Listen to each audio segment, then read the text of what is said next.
81, ठीक है। कितनी संख्या हुई? 1,61,081। उतारियों मत जब तक कथा न हो तब तक पैरे रही। हाँ नहीं पैसा एक ना दिब्बांगे फिर। इतनी भगवान की संतानें हुई। अब भगवान के बड़े पुत्र भी सुशील हैं। बड़े पुत्र हैं प्रद्युम्न, उनके भी 2 विवाह हुए। अनिरुद्ध के भी 2 विवाह हुए। अब जरा विचार कीजिए,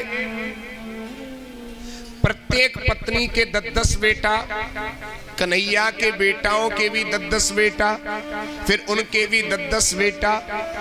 और आप विचार करो कितना बड़ा परिवार हो गया। क्यों जी?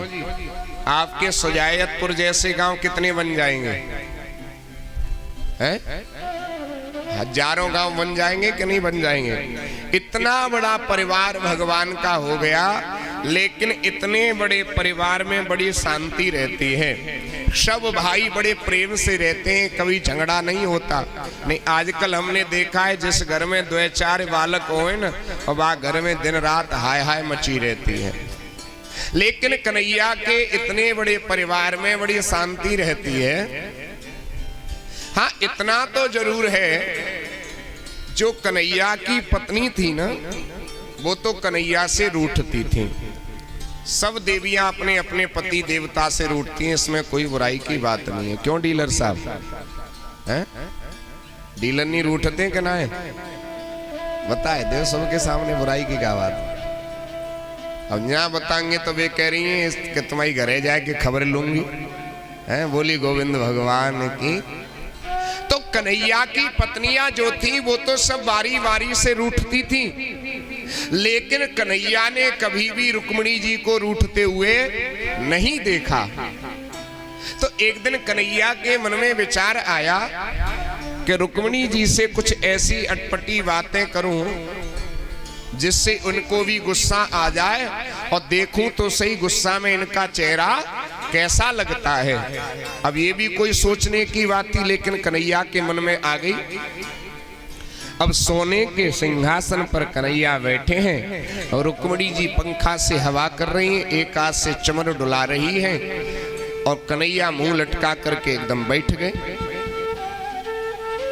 अब जैसे ही रुक्मिणी जी ने कन्हैया के चेहरे को देखा, कहने लगी आज आप उदास कैसे हैं? कन्हैया बोले नहीं मैं तो ऐसे ही बैठा हूं।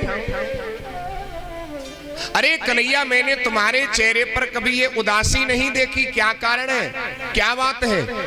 कन्हैया बोले कोई बात नहीं। रुक्मिणी जी बोली बताना ही पड़ेगा, कोई मेरे से गलती हो गई क्या?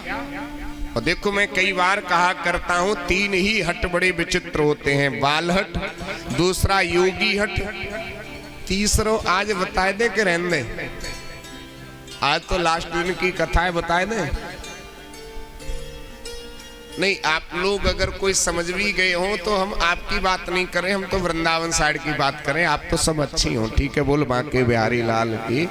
हाँ बताना ही पड़ेगा, मेरे से कोई गलती हो गई क्या? कन्हैया बोले एक गलती की हो तो बताएं, तुमने तो गलती पर गलती की है। बोले क्या गलती की है? कहा पहली गलती तो ये की है, तुम्हारे साथ तो बड़े बड़े सुंदर राजकुमार विवाह करना चाहते थे, और उन सुंदर राजकुमारों को छोड़कर के तुमने मेरे जैसे ग्वारिया के साथ विवाह कर लिया, क्या मिला तुम्हें? अब कन्हैया ने चेहरा देखा कि अभी इनको गुस्सा नहीं आई, तो कन्हैया बोले तुम कहोगी हम विवाह बिल्कुल भी नहीं करती, इसलिए कर लिया कि तुम बहुत बड़े भारी वीर हो, पहलवान हो। इसमें भी गड़बड़ है। मेरे जैसा डरपोक व्यक्ति कौन होगा? है राजा कभी बना नहीं, गद्दी कभी मिली नहीं। बड़े बड़े राजाओं के डर से मैं समुद्र के बीच में टापू पर मकान बना करके रहता हूँ, ऐसे डरपोक व्यक्ति से तुमने विवाह कर लिया, क्या मिला तुम्हें? अब कन्हैया ने फिर चेहरा देखा, अभी इनको गुस्सा नहीं आई, तो कन्हैया तीसरी बार बोले तुम कहोगी हम विवाह बिल्कुल भी नहीं करती, इसलिए कर लिया, तुम देवकी नंदन हो, देवकी के बेटा हो। कहा रुक्मिणी जी इसमें भी गड़बड़ है, कोई मुझे यशोदा का बेटा कहता है, कोई मुझे देवकी का बेटा, कोई वसुदेव का, कोई नंद बाबा का, और जिसके माता पिता का पता नहीं उसके साथ तुमने विवाह कर लिया, क्या मिला तुम्हें? कन्हैया ने फिर चेहरा देखा, अभी इनको गुस्सा नहीं आई, तो कन्हैया ने फिर चौथी बार कहा कि तुम कहोगी मैं विवाह बिल्कुल भी नहीं करती इसलिए कर लिया, यू आर ब्यूटीफुल, है तुम ज्यादा सुंदर हो। काहे का सुंदर? अरे मेरा तो नाम पहले से ही कनुआ है और जब से मैंने काली नाग को नाथा तब से और ज्यादा काला हो गया। अब कन्हैया ने फिर चेहरा देखा कि अभी इनको गुस्सा नहीं आई, तो कन्हैया बोले रुक्मिणी जी तुम कहोगी हम विवाह बिल्कुल भी नहीं करती इसलिए कर लिया कि हमने तुम्हारी बहुत बढ़ाई सुनी थी। रुक्मिणी जी मेरा नाम कौन लेता है? एक कथावाचक संत महात्मा, इनको कोई काम तो नहीं है, दिन रात चिमटा मजीरा बाजा लेकर के रघुपति राघव राजाराम पतित पावन सीताराम, और इन महात्माओं की बात में आकर के तुमने मेरे साथ विवाह कर लिया, क्या मिला तुम्हें? अब कन्हैया ने फिर चेहरा देखा, अभी इनको गुस्सा नहीं आई,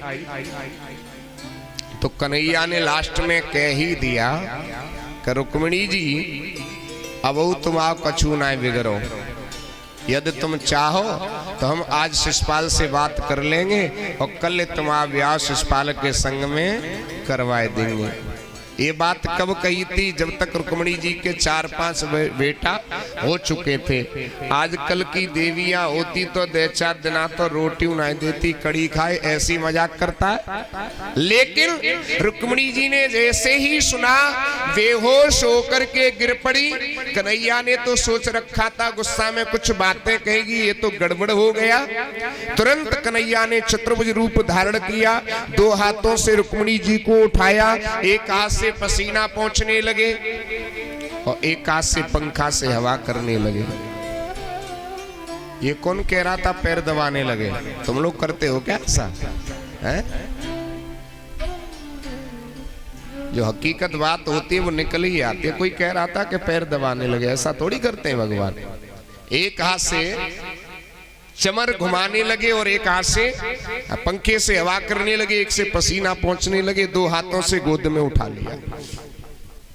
रुक्मिणी जी को 1 घंटे के बाद जब होश आया, तुरंत कन्हैया ने हाथ जोड़ के कहा प्लीज सॉरी। क्या कहा? सॉरी। कि हंसी मजाक में 2-4 बातें कह दी, बुरा मत मानना। आजकल आदमी सॉरी बहुत जल्दी बोलता है मास्टर साहब, है कोई बात है जा टक्कर लग जाए, अरे भैया सॉरी। अच्छा तुम बता, तुम कहो कि खोपड़ी में डंडा मारियो फिर कहियो सॉरी ना सोरा, माफ कर देगा क्या? है कहा देखो रुक्मिणी जी हंसी मजाक में 2-4 बातें कह दी, बुरा मत मानना। रुक्मिणी जी बोली प्रभु आपने कोई भी बात गलत नहीं कही, जो कुछ भी कहा बिल्कुल ठीक ही कहा, सत्य कहा। अब रुक्मिणी जी ने जो जवाब दिए हैं वो बड़े सुनने लायक हैं, आप भी सुनिएगा।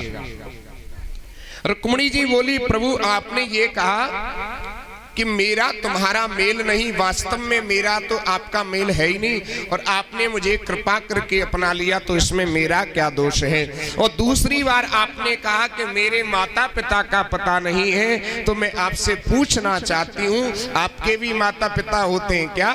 सारे जगत के पिता, जगत के ईश्वर, जगत के गुरु आप हैं। और तीसरी बार आपने कहा कि मैं बड़े बड़े राजाओं के डर से समुद्र के बीच में रहता हूँ। रुक्मिणी जी कहती है प्रभु जिसके हृदय में काम क्रोध लोभ मोह शत्रु बैठे हो उनके हृदय में आप वास नहीं करते, आप तो आत्मा रूपी समुद्र में वास करते हैं। और चौथी बार आपने कहा कि मैं तो काला हूं, काले के साथ तुमने क्यों विवाह किया?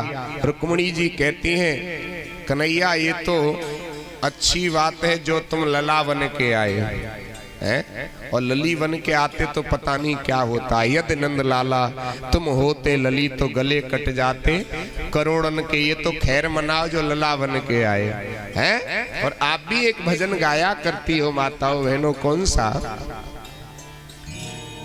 कि तुम गोरे होते तो न जाने क्या